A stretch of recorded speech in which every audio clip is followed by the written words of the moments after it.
So I joined the Navy at 16 and a half, grew up in the Blue Mountains, and I've been in the Navy now 32 years.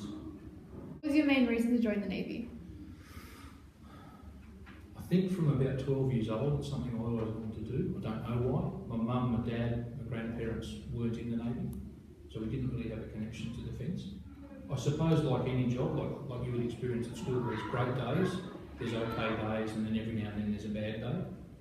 So for me, in my time, I've had that.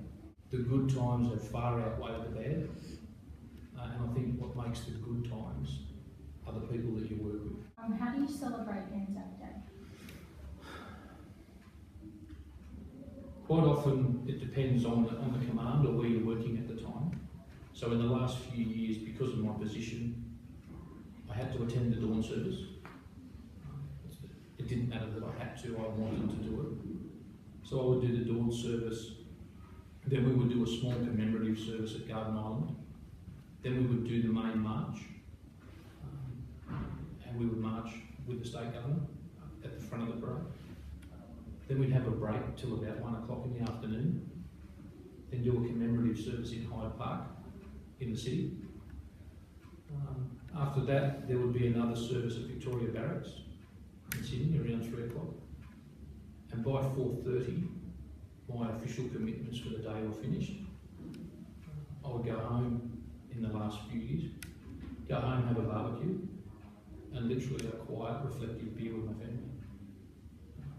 But on previous ANZAC days, I've wanted to do the march, done the march, caught up with some mates from other ships, had a bit of a laugh and a joke, maybe a beer or two, and then gone home. So I don't see ANZAC Day for me as a day to go and get written off or to behave poorly. It's a quiet and reflective day for me. So it'll be 100 years next year for the first commemorative service. And that was for the veterans who were there at the time, and they paused and remembered them. I remember as a younger kid,